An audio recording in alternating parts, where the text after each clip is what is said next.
Hello, and this is the Oral History Series from the Oklahoma State University Institute of Technology. I'm Clinton Gherkin, the archivist, and we have a very special guest, our current president, Dr. Bill Paff. Can you introduce yourself, please? Well, Clinton, thank you. First off, it's an honor to be here and to be included in this oral history of the fine institution, OSU Institute of Technology. As you described, the president of the institution, I came here in 2011 and will be retiring here in 2023.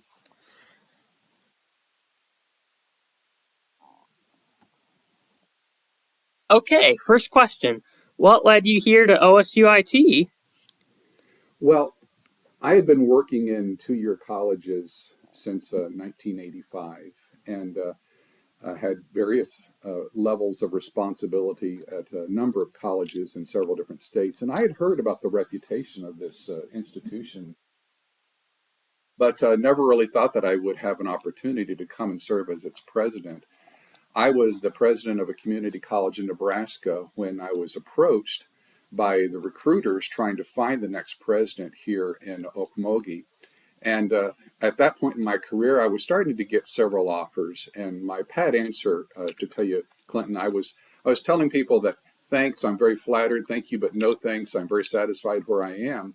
But when I started researching a little bit more about OSU Institute of Technology and where it was in the country, I realized this is really a college doing a lot of progressive things for workforce development career-wise, but from a personal, also an institution that was fairly close to where my parents and my wife's parents were living. And it gave us an opportunity to be closer to aging parents. So for personal and professional reasons, we felt like this was the right move for us. Okay, next question. What were your positions before becoming president at OSUIT, and how did these previous positions influence your presidency? That's a really good question. Thank you, Clinton. I don't want to bore the audience too much on this because this is really not about me, but since 1985, I've worked for community colleges in Texas and Arkansas and Colorado, Nebraska, and now in Oklahoma. And started out my first position for the institution that's now called Lone Star College in the Houston metropolitan area. And I worked for a couple of their campuses. Started out as an instructor with applied technology courses and as a college counselor. I kind of migrated into more mid-level management positions, overseeing counseling services and admission and recruiting services. I was I took another opportunity later in Arkansas, in Northwest Arkansas, in the Bentonville and Rogers area, to be part of an original administrative startup team for Northwest Arkansas Community College. And I've got to tell you, part of your question had to do with how did my previous positions prepare me. There was no better training ground for a college administrator than to work for a startup community college. And I worked for them for about 5 years in the early 1990s. When I first came to Northwest Arkansas Community College, it had just been formed by the governor, Bill Clinton, at that point in time. He put together a new governing board and they started hiring their administrators. So when I was hired, we had no buildings, we had no furniture, we had no faculty members, we had no catalog, we were not an accredited institution, but we had the second largest enrollment of any two-year college in the state of Arkansas. So I got to be a part of that startup process. I got to write their first catalog for them. I got to oversee their accreditation process along the way. I got to hire faculty members and write curriculum. So in a very short period of time, I was able to gain experience that some people don't gain over their entire career. So I have a very deep sense of gratitude to Northwest Arkansas Community College. But I moved into more senior administrative type of positions after I completed my doctorate degree at the University of Arkansas in higher education administration. I became I then later on went on and became a vice president for academic and student affairs at Ames Community College in Colorado. But then the school in Nebraska, Northeast Community College, hired me back to serve as their president. I was the seventh president for that institution, and I served in that capacity for 10 years before being recruited to come to OSU Institute of Technology. Okay, next question. So, how did you feel about succeeding Dr. Klobunis as the longest serving president? Was there any pressure to continue his legacy at OSUIT? I actually had an opportunity to meet Dr. Klobunis about a year prior to his retirement. And it's an interesting story. We were both delegates for 2-year colleges visiting China. So we were looking at different polytechnic institutions that were operating in China. We actually met in Beijing. And we had an opportunity to share a cab, to have several conversations together. We even climbed up to tour the Great Wall of China together. So he and I had a unique meeting, but at that point in time, I never dreamed that I would be given the opportunity to follow him in his presidency at OSU Institute of Technology. Uh, I learned early on that this is a very unique institution, and it's not just Bill Path or Bob Klobunis that has made this a great institution. You have to go back and or the director before Dr. Klobunis came on, or Keith Covell, the first director. There's been a rich history of strong leadership on this campus for many years, and it's truly an honor for me, Clinton, to be in that line of leaders here at this institution. Okay, next question. So, how did you feel about the state of OSUIT when you started your presidency? When I first arrived at OSU Institute of Technology, one of the things that I recognized right away is that this was a college that had an identity crisis. That's the best way that I can describe it. If you go back and look at the history of the school, it had gone through 4 or 5 different name changes. And it started out not even offering college credit. And then, of course, it started adding 2-year later bachelor's degrees. So it had changed, it had evolved tremendously over the years. It had a couple of names that kind of led to a nickname of the Tech, and a lot of people in the community were still just referring to this campus as the Tech, but it hadn't gone by a name like that in a number of years officially. So one of the things that I tried to do when I first came here was to help the institution find a sense of identity. And through a number of meetings with constituent groups, we came up with the tagline that this institution is the state's only university of applied technology. We are part of a university system here. We are focused on applied technical training, hands-on learning, if you will. And that makes us very unique in the state of Oklahoma. And if you look around the surrounding states, it makes us unique in the entire country as well. We are unparalleled at this campus with regard to the type of training that we do and the quality of graduates that we produce. So we really tried to lean in to the unique mission statement of the institution and the unique purpose of why we were here, and focus on applied learning as opposed to theoretical learning. Uh, this was an institution that really needed to focus on what we did well. A lot of times in higher education, there's a lot of different entities trying to pull them in several different directions. And when you don't do one thing well, but you're trying to do too many things, you really aren't focused on the mission. So I'm very proud of the fact that this institution, since I've been here, has really buckled down and focused on workforce preparation and workforce development. Okay, next question. What programs do you feel had the most improvement during your tenure? Now, that's a hard question to answer, Clinton. Let me just say it's kind of like a parent trying to choose their favorite child, their favorite son or daughter. There has been so many programs across this campus that have grown and that have, because we are so focused on applied technical learning and workforce development, programs in this campus tend to come and go. And if they don't grow stronger for the workforce preparation that they're doing or the needs within industries, they oftentimes will go away. And we've seen that happen here on this campus. But your question had to do with some of the ones that are stronger now. Born out of the state's revenue shortfall that we started seeing in 2015, OSUIT tried to change our focus towards productivity of all of our programs. And I told all of the deans at that point in time that our new goal needed to be to break even financially on everything that we did at this institution. And I'm very proud of what the deans and the faculty did at this campus. Starting in 2018, we were using a different data set. We were looking at the productivity of the institution, and the academic staff was able to make some decisions to start making each of our programs profitable. And if I was to single a couple of them out, I would tell you that the nursing program, I've been involved with a lot of nursing programs at a lot of schools over the years, and nursing programs are never profitable. They're very expensive programs to operate, but our program is breaking even on this campus, and our faculty and our dean and our director in that area deserve a tremendous amount of credit for turning that around and being as resourceful as they possibly can in order to remain profitable as one of our programs. Another program that I would single out has to be our culinary program. Culinary programs, again, all across the country are notorious for losing money because of the cost of food and the cost of supplies for the program like that.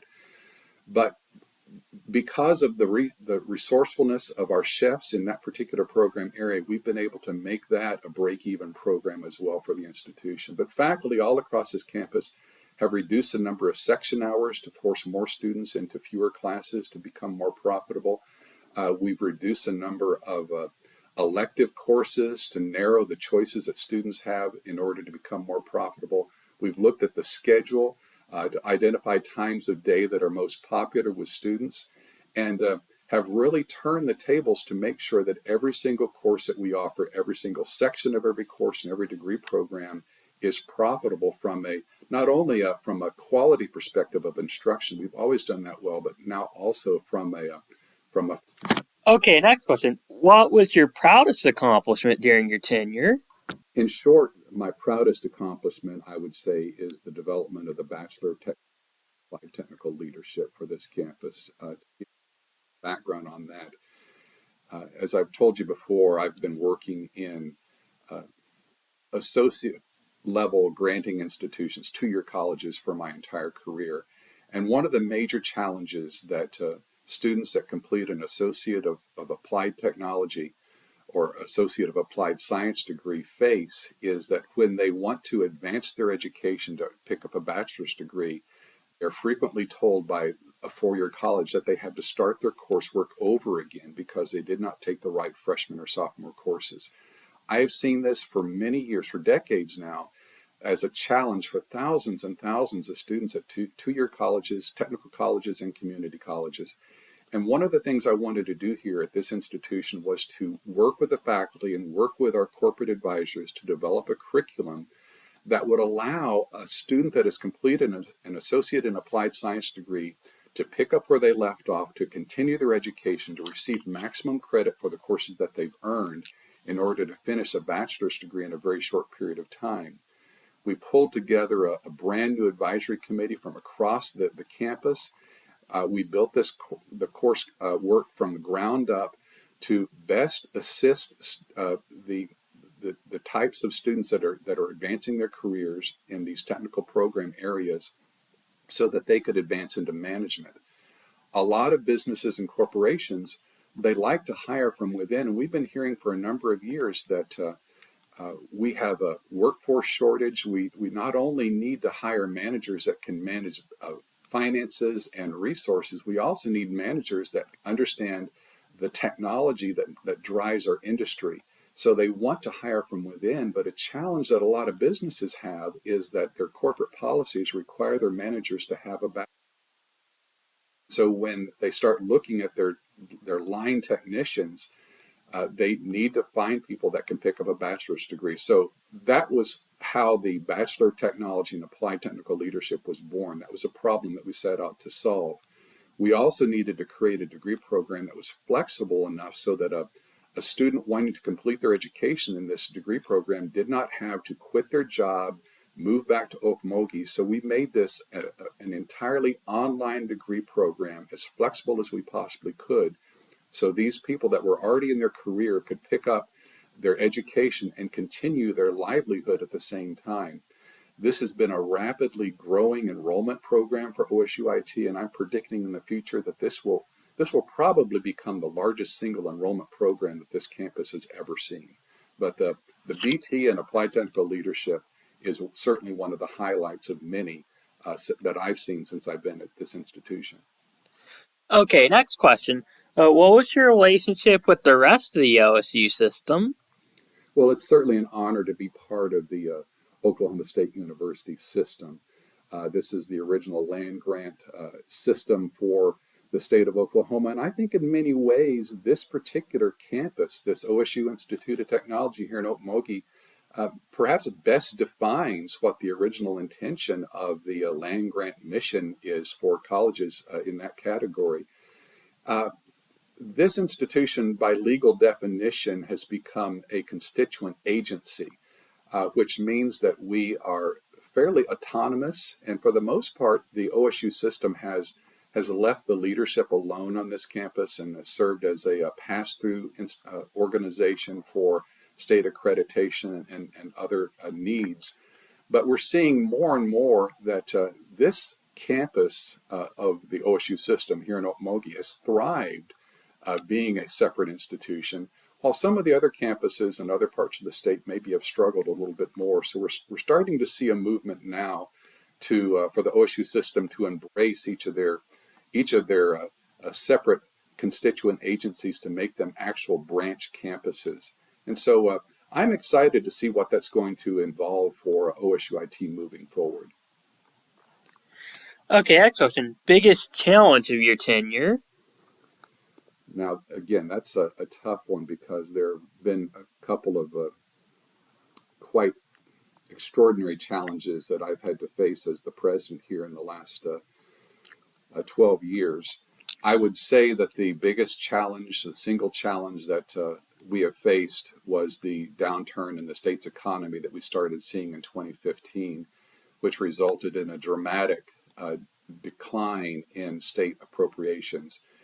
And during that time frame, we saw the primary revenue stream for this institution and really all public institutions in Oklahoma change from tax dollars as being our primary revenue stream to student tuition and fees becoming the primary revenue stream. That change we saw here at OSU IT, and it was not because we were dramatically increasing student tuition. We have really not done that. It's because the state of Oklahoma has dramatically decreased the amount of support that they've been giving financially to the institutions, including OSU IT. So that was the reason that we started looking at hiring outside consultants. We looked at an outside accounting firm at that point in time was called BKD. It's now called Forvis, to assist us to better look at our resources to make sure that everything that we were doing was being done in a productive manner. We were very fortunate as an institution because we've always had very close relationships with the private sector businesses and industries. And in a lot of ways, we've operated differently from public institutions of higher education because of those close relationships. So we've been able to learn some lessons from our private business partners to help us become more profitable.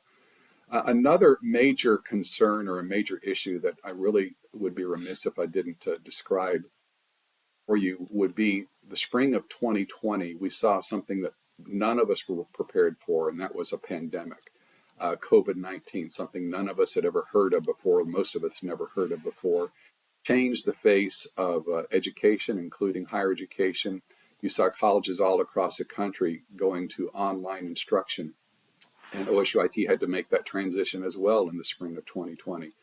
But for this campus, it was particularly a challenge because of our hands-on learning methodology. And we had to ask ourselves, how do you teach a student to climb an electrical pole or to take an engine apart and rebuild an engine through a flat screen monitor or through your iPhone or something like that? It posed some tremendous challenges to go entirely virtual for an institution like ours that was focused on workforce training and preparation. But I'm very proud of the faculty. They used the resources that were available to them. We had tremendous courage as an institution. I think in the summer of 2020, we were the only college in the state of Oklahoma that was brave enough to go back to live instruction. And we were very careful about doing that. But we were able to go back into our labs, start using them again. But the whole COVID response for OSU IT led to something quite remarkable. As president, I wanted to make sure that something positive came out of the entire COVID-19 issue. And we were looking for solutions so that if anything like that ever happened again, that we would lose the access of our labs, that instruction would not suffer. So we made a decision to partner with an outside firm. We found a company up in Tulsa by the name of Exalter that was developing virtual platforms for a number of major businesses and industries. They were looking for an opportunity to become more involved with an institution of higher education. We were looking for their talents as well, and it became a tremendous partnership for OSUIT to develop uh, instructional modules that were entirely virtual.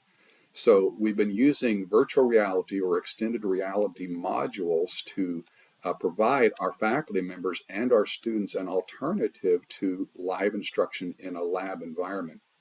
I think we are certainly one of the trailblazers with this type of technology.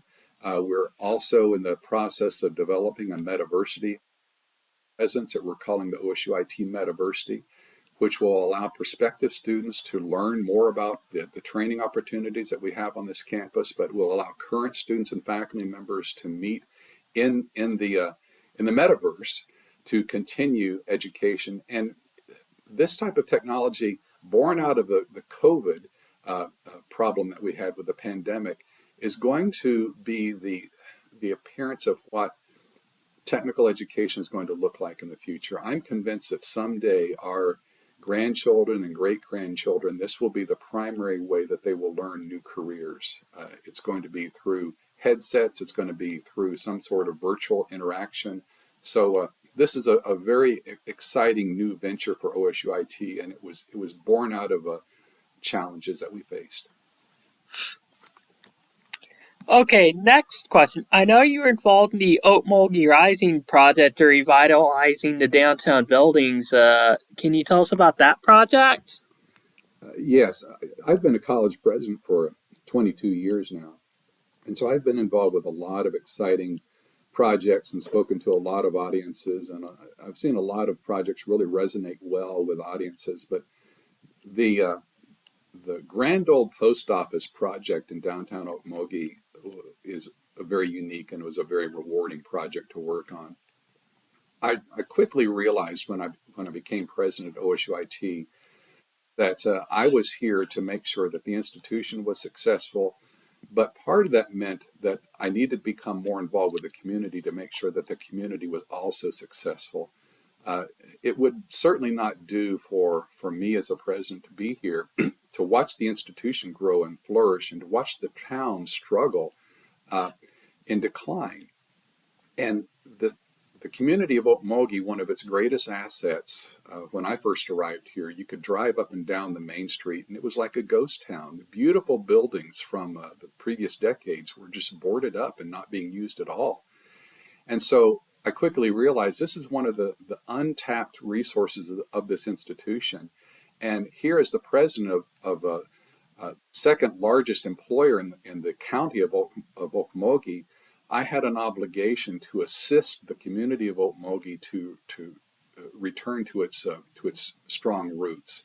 So we made the decision to go with the board's recommendation to purchase some buildings in downtown Okmulgee to go through the revitalization process.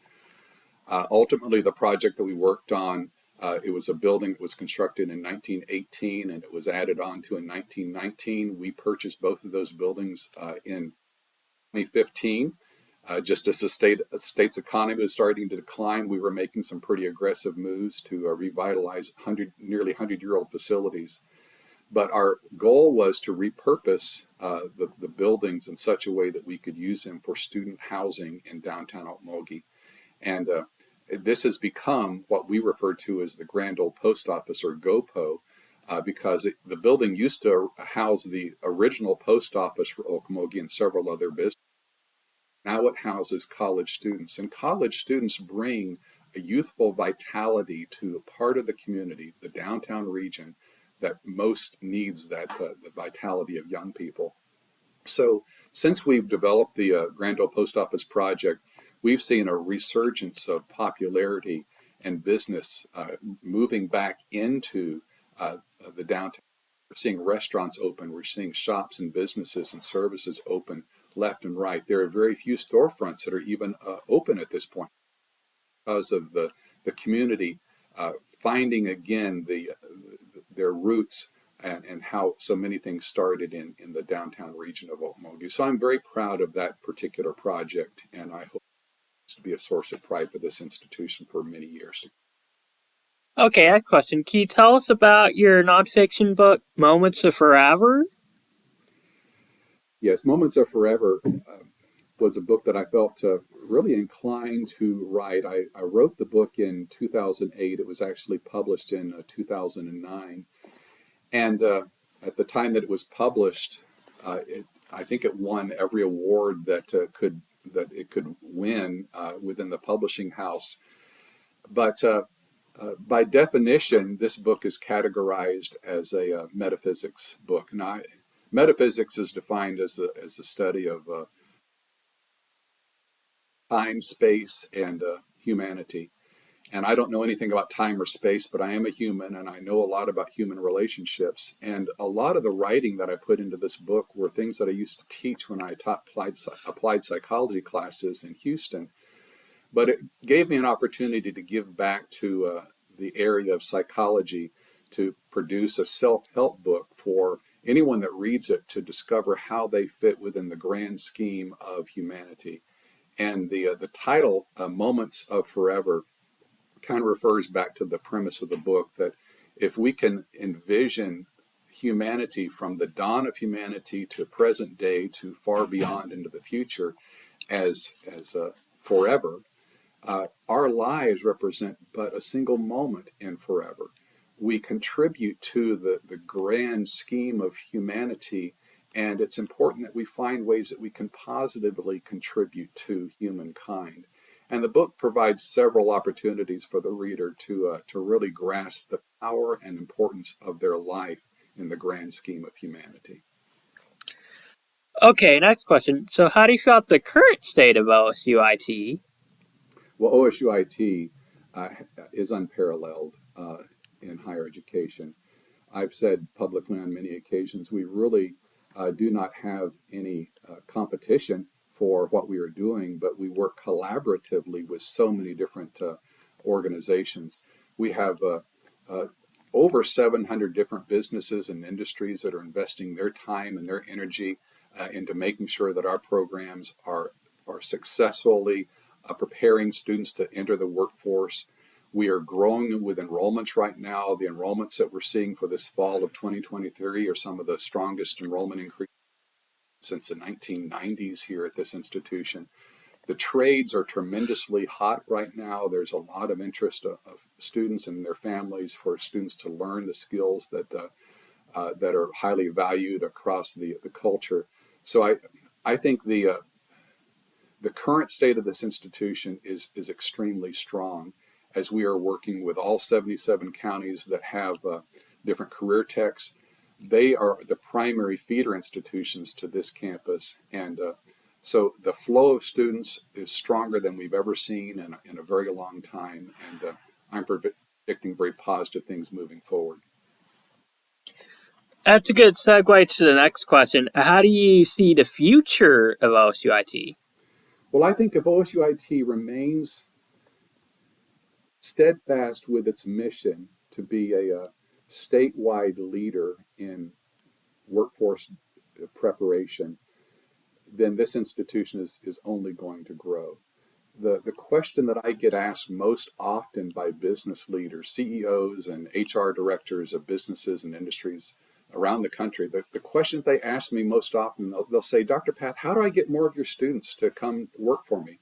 They'll tell me that I keep making them good offers when they graduate and they turn me down because they got better offers on the table. And my answer to those business leaders, if you've waited until one of the OSUIT students is graduating, you've waited too long. You've missed the opportunity. You've got to develop a relationship with those students early on to develop some corporate loyalty. So when they graduate, they will know exactly who they're going to work for. So as long as OSUIT remains steadfast with its mission and how it achieves and accomplishes and fulfills that mission, it's going to be very successful. And one of the unique things that OSUIT does when it works with businesses and industries is develop sponsorships. And the sponsorship model for students allows those students that come to this institution to recognize exactly who is paying some of their bills, some of their tuition, some of their room and board, even buying tools for them, maybe purchasing a uniform, that type of thing. The sponsor might be the organization where the student is doing their internship work while they're picking up their education. If OSUIT can continue being the state's leader in sponsorships and in workforce development, it's going to continue to be the state and national leader in workforce development and workforce preparation. Okay, I think we went for all the questions. So do you have any closing remarks on this interview? Oftentimes people ask me to describe OSU Institute of Technology, and I have a couple of answers that I give people. I say one of the things, if you really want to understand OSU Institute of Technology, you've got to almost unlearn everything that you thought you knew about colleges, institutions of higher education in the first place. We are that much different. We hire unique faculty members. We're not hiring professional instructors. We're professional teachers. We hire professionals who can teach, who can instruct. We hire people with industry experience who have 10, 15, 20 or more years of experience in their industry. They're wanting to give back to the next generation of technicians. We are an institution that focuses on the entire calendar year, not just 9 months out of the year, and then give everyone a break for summer. This institution from the very beginning has operated on a 12-year academic calendar. That really sets this institution apart. But the focus on applied hands-on learning is what really makes this institution special. Focus for success remains job placement for students. I mean, graduation rates are very important, and our graduation rates at OSUIT are very strong. But what is most important and what remains our focus is what those students do with their degrees after they graduate. And OSUIT students, for the most part, go to work immediately in their chosen career field the day that they graduate. And I'm very proud of that. And as long as the institution continues to fulfill that expectation for students, it's going to continue to be a great institution. Yeah, thank you very much for being on here. Been my pleasure. Thank you, Clinton. I appreciate it.